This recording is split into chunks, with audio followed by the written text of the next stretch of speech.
आज है 10 अप्रैल और आज हम डिस्कस करेंगे 10 अप्रैल से बनने वाले करंट अफेयर के सभी इंपॉर्टेंट क्वेश्चंस। कल की क्लास में हमने देखा था कि अप्रैल के महीने में ही विश्व भविष्य ऊर्जा शिखर सम्मेलन की मेजबानी जो कि यूएई करने जा रहा है।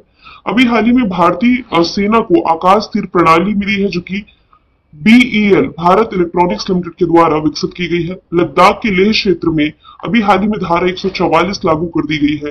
कांग्रेस की पूर्व राष्ट्रीय अध्यक्ष सोनिया गांधी राज्यसभा से सांसद चुनी गई है।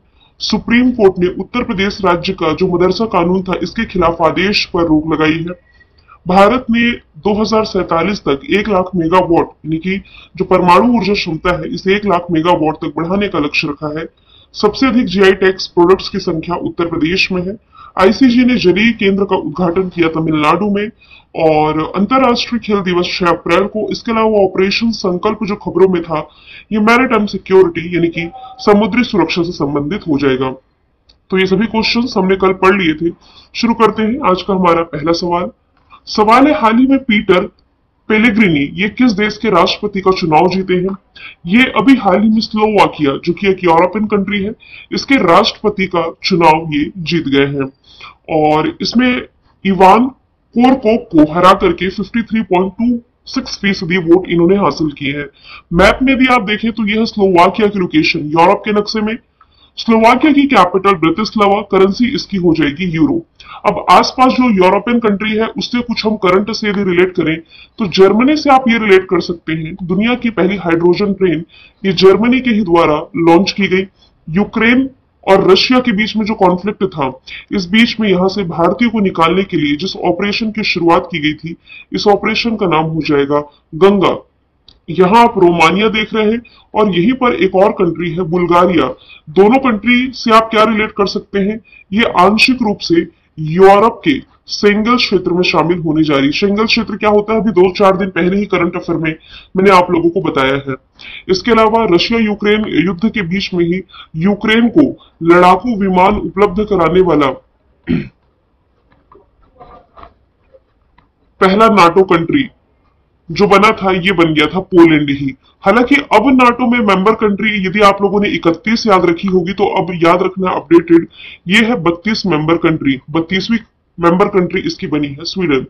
यहां से यदि मैं बात करूं ऑस्ट्रिया की तो इस ऑस्ट्रिया में ओपेक का हेडक्वार्टर है, organisation of petroleum exporting countries का। वियना में है इसका हेडक्वार्टर, वियना जो कि दुनिया की मोस्ट लिवेबल सिटी है। एक और कंट्री यदि यहां पर आप देखें तो ये है चेक रिपब्लिक। आपको याद होगा 27 साल बाद भारत ने मिस वर्ल्ड प्रतियोगिता की मेजबानी की थी महाराष्ट्र की कैपिटल मुंबई में। तो मिस वर्ल्ड प्रतियोगिता जो 2024 में आयोजित की गई मार्च के महीने में इसमें जो विजेता थी ये थी क्रिस्टीना पिजकोवा। अब ये चेक रिपब्लिक से ही बिलोंग करती है इसलिए मैप के थ्रू इनका डिस्कशन मैंने कर दिया है। चलिए अब ऑप्शन के थ्रू भी हम देख लेते हैं। फिनलैंड। फिनलैंड के जो राष्ट्रपति है अभी हाल ही में अलेक्जेंडर स्टब ये बनाए गए हैं। फ्रांस के राष्ट्रपति इमैनुअल मैक्रोन है जो कि इस साल रिपब्लिक डे में भारत के दौरे पर चीफ गेस्ट के रूप में शामिल हुए थे। हालांकि यहाँ के सबसे युवा प्रधानमंत्री गेब्रियल अटेल बने, इनका नाम भी आप याद रखेंगे। और भारतीय मूल के जो नेता है मतलब कि ब्रिटेन में भारतीय मूल के प्रधानमंत्री हैं जिनका नाम हो जाएगा ऋषि सुनक, कंजर्वेटिव पार्टी के नेता है। आगे चलते हैं। अप्रैल 2024 में विप्रो के नए सीईओ के रूप में किसकी नियुक्ति की गई है? तो ऑप्शन ए इसका राइट आंसर हो जाएगा श्रीनिवास पल्लिया। ये रिसेंटली बने हैं विप्रो के नए सीईओ। विप्रो में हालांकि ये 30 साल से अधिक से काम कर रहे थे। 3 दशक यहाँ पर लिखा हुआ है, 30 साल से अधिक इनका शानदार करियर रहा। अभी इनके सीईओ के रूप में श्रीनिवास पल्लिया की नियुक्ति की गई। विप्रो की स्थापना 1945 में हुई। बैंगलोर में हेडक्वार्टर। ऋषभ प्रेम जी ये यहाँ के अभी एक्टिंग चेयरमैन है। और अब मैं यदि अदर ऑप्शन को डिस्कस करूं तो बीवीआर सुब्रमण्यम ये हो जाएंगे नीति आयोग के CEO. M Khanwilkar recently president Droupadi Murmu ji के द्वारा लोकपाल के पद के रूप में इन्हीं की नियुक्ति की गई है। हालांकि प्रदीप जोशी ना ये यूपीएससी के अध्यक्ष रह चुके लेकिन अब मनोज सोनी है, अपडेटेड है तो इसे मैं ऑप्शन में चेंज कर दूंगी। आगे चलते हैं।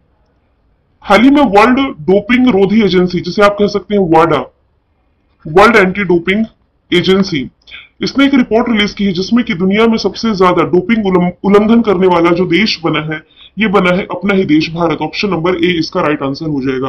देखिए, दो बॉडी होती है भारत में, है national anti doping agency, world level पर है वर्ल्ड एंटी डोपिंग एजेंसी। नाडा का मुख्यालय दिल्ली में है और वाडा का मुख्यालय ये हो जाएगा मॉन्ट्रियल कनाडा में। ये ऑर्गेनाइजेशन करती क्या है? अक्सर आप लोगों ने पढ़ा होगा कि नाडा ने इस खिलाड़ी पर इतने साल का बैन लगाया, या वाडा अभी चर्चे में है। तो बेसिकली कुछ मादक पदार्थ होते हैं जिनका सेवन खिलाड़ियों के लिए वर्जित होता है कि आप इसका इस्तेमाल ना करें, और यदि डोप टेस्ट होता है इसमें पकड़े जाते हैं तो फिर इन्हें बैन कर दिया जाता है। तो विश्व स्तर पर ऐसी जो बॉडी है इसी का नाम है वाडा। इसकी रिपोर्ट है कि सबसे ज्यादा डोपिंग उल्लंघन के मामले में भारत टॉप पर है। वाडा की स्थापना 1999 में हुई, मॉन्ट्रियल कनाडा में हेडक्वार्टर, विटोल्ड बैंक का वर्तमान में इसके अध्यक्ष हो जाएंगे। सोमालिया की यदि मैं बात करूं तो सबसे अधिक भ्रष्टाचारी देश यही है। सबसे कम कौन है? डेनमार्क। इंडिया की रैंकिंग क्या है? 93rd। करप्शन इंडेक्स की मैं बात कर रही हूं। अफगानिस्तान, अफगानिस्तान से आप क्या रिलेट कर सकते हैं? दुनिया के सबसे खुशहाल देशों में फिनलैंड तो टॉप पर है, सबसे कम खुशहाली इसी अफगानिस्तान में है, और टॉप पर फिनलैंड है। भारत की रैंकिंग 126 है, इस बार भी कोई चेंजेस नहीं है। रशिया, सबसे अधिक परमाणु हथियारों की संख्या इसी रसिया में है। आगे चलते हैं। अप्रैल 2024 में चुनाव आयोग ने मतदाताओं यानी कि वोटर्स को इनकरेज करने के लिए किस अभिनेता को ब्रांड एम्बेसडर बनाया है? तो अप्रैल के महीने में आयुष्मान खुराना की नियुक्ति की गई थी। आपको मालूम होगा अभी 3-4 महीने पहले इलेक्शन कमीशन ऑफ इंडिया के द्वारा नेशनल आइकन के रूप में अभिनेता राजकुमार राव की नियुक्ति की गई थी।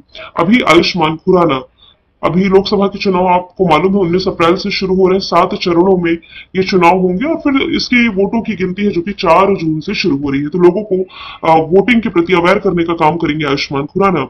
बात की जाए यदि इलेक्शन कमीशन ऑफ इंडिया की, जिसका उल्लेख आर्टिकल 324 से 329 में है, 25 जनवरी 1950 से स्थापना है, दिल्ली हेडक्वार्टर, राजीव कुमार अध्यक्ष वर्तमान में। 2 अन्य आयुक्तों के रूप में सुखबीर संधू और ज्ञानेश कुमार की नियुक्ति की गई। कुछ करंट के फैक्ट यदि आप रिलेट करें तो जो शीतल देवी है भारतीय निर्वाचन आयोग की राष्ट्रीय दिव्यांगजन आइकन बनी है। नो योर कैंडिडेट ऐप ये अभी हाल ही में चुनाव आयोग ने लॉन्च किया, और जो बुजुर्ग मतदाता हैं और जो 40% से ज्यादा डिसेबल है, विकलांग है, उनके लिए सक्षम ऐप ये चुनाव आयोग के द्वारा ही लॉन्च किया गया है। बात की जाए यदि शाहरुख खान की तो ये रियलमी के ब्रांड एम्बेसडर बनाए गए हैं। अल्लू अर्जुन का एक स्टेच्यू है, वैक्स स्टेच्यू, जो कि किसी तो म्यूजियम में स्थापित की गई, तो शायद म्यूजियम में है, लेकिन कहां पर ये आपको बताना है कमेंट बॉक्स में। आगे चलते हैं। हाल ही में कहां पर सागर कवच 2024 तटीय सुरक्षा अभ्यास का आयोजन किया गया? इसका आयोजन अभी हाल ही में किया गया है लक्षद्वीप समूह में। 1 अप्रैल से 2 अप्रैल तक आयोजित किया गया। ये क्वेश्चन मैं ऐड नहीं कर पाई थी, लेकिन मैंने सोचा इवेंट और समिट तो कवर करती हूं, तो ये यहां से मैंने ऐड कर दिया ताकि छूट ना जाए। सागर कवच, ये इसमें भारतीय नौसेना, भारतीय तटरक्षक बल यानी कि इंडियन कोस्ट गार्ड, समुद्री पुलिस, मत्स्य पालन, सीमा शुल्क और अन्य सुरक्षा एजेंसियों ने पार्टिसिपेट किया है। आगे चलते हैं। हाल ही में जापानी ग्रैंड प्रिक्स 2024 किसने जीता है? ये रिसेंटली जीत लिया है मैक्स वर्स्टैपेन ने। ऑप्शन नंबर ए इसका राइट आंसर हो जाएगा। Triple world champion red bull के ड्राइवर मैक्स वर्स्टैपेन, जिन्होंने ये खिताब अपने नाम किया। 2024 के सीजन के पहले 4 रेस में इन्होंने ये तीसरी जीत हासिल करी है। इसके पहले सऊदी अरब ग्रैंड प्रिक्स, लास वेगास, और ये इनकी तीसरी यानी कि जापानी ग्रैंड प्रिक्स इन्होंने जीती है। इसके पहले कार्लोस सैंस का नाम मैंने आप लोगों को बताया था, जिन्होंने ऑस्ट्रेलियाई ग्रैंड प्रिक्स अपने नाम करी थी। अगला सवाल है, हाल ही में किसके द्वारा लिखी गई किताब है जिसका नाम है द आइडिया ऑफ डेमोक्रेसी? ये लॉन्च किया गया है। तो आइडिया ऑफ डेमोक्रेसी जो कि अभी हाल ही में लिखी गई है सैम पित्रोदा के द्वारा। ऑप्शन नंबर सी इसका राइट आंसर हो जाएगा। प्रसिद्ध लेखक है सैम पित्रोदा, इन्हीं की किताब है आइडिया ऑफ डेमोक्रेसी। ये पुस्तक भारत और संयुक्त राज्य अमेरिका जैसे देशों में लोकतंत्र यानी कि डेमोक्रेसी की वर्तमान स्थिति और इसकी संभावित चुनौतियों का पता लगाती है। रस्किन बॉन्ड एक प्रसिद्ध लेखक है, आपको मालूम है इनकी कई बुक्स है जो कि एग्जाम का पार्ट बन चुकी है। यहां पर मैं कुछ लिख देती हूँ।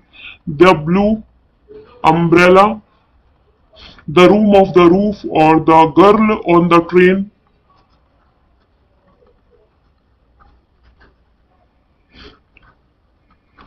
अमिताभ कांत जो कि नीति आयोग के पूर्व सीईओ रह चुके हैं।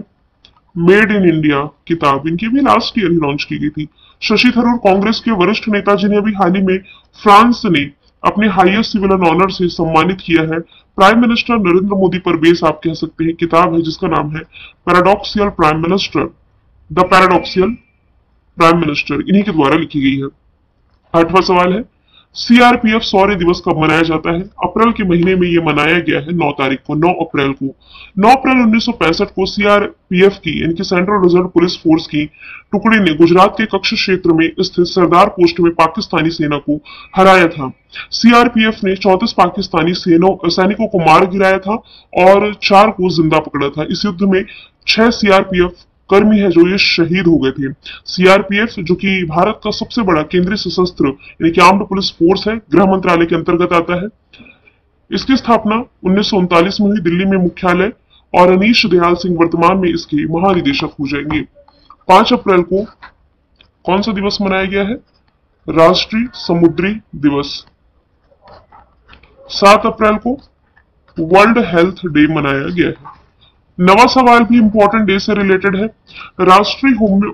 विश्व होम्योपैथी दिवस ये अप्रैल महीने की 10 तारीख को मनाया जाता है, क्योंकि होम्योपैथी दवा पद्धति के जो आविष्कारक थे सैम्यूअल हैनीमैन, इन्हीं का जन्म इसी तारीख यानी कि 7 अप्रैल 1755 में हुआ था, तो इन्हीं के जयंती के उपलक्ष्य में दिवस मनाया जाता है। और लास्ट का प्रश्न मैंने रिवीजन कर रखा है। वर्ल्ड बैंक ने वित्तीय वर्ष 2024-25 के लिए भारत की जीडीपी पहले इसने फोरकास्ट की थी 6.4%, जिसे अब बढ़ा करके कर दिया है 6.6%। वर्ल्ड बैंक का मुख्यालय वॉशिंगटन डीसी में। अजय बंगा वर्तमान में अध्यक्ष, अंशुला कांति वर्तमान में सीएफओ चीफ फाइनेंशियल ऑफिसर हो जाएंगी। बिजनेस रेडीनेस परियोजना ये वर्ल्ड बैंक से ही आप रिलेट कर सकते हैं। स्ट्रैटेजी की में आज हम देखेंगे पहली महिला के बारे में, जैसे कि उच्च न्यायालय की मुख्य न्यायाधीश नियुक्त होने वाली पहली महिला न्यायाधीश लीला सेठ, सुप्रीम कोर्ट की न्यायाधीश नियुक्त होने वाली पहली महिला फातिमा बीबी, लोकसभा के अध्यक्ष पद पर नियुक्त होने वाली पहली महिला Meira Kumar, miss universe Sushmita Sen, miss world Reita Faria, Bharat Ratna से सम्मानित पूर्व प्रधानमंत्री इंदिरा गांधी जी, किसी भारतीय राज्य की पहली महिला राज्यपाल सरोजिनी नायडू, मुख्यमंत्री सुचिता कृपलानी, देश की पहली महिला केंद्रीय मंत्री राजकुमारी अमृत कौर, और भारतीय राष्ट्रीय कांग्रेस की पहली महिला अध्यक्ष एनी बेसेंट। मैंने कल आपसे पूछा था डेमोक्रेटिक रिपब्लिक ऑफ कॉन्गो की पहली महिला प्रधानमंत्री, आंसर था जूडिथ सुमिनवा तुलुका। आज का सवाल है कैंसर के लिए भारत की पहली घरेलू जीन थेरेपी की शुरुआत कहां की गई है? इसका आंसर आप कमेंट बॉक्स में बताइए।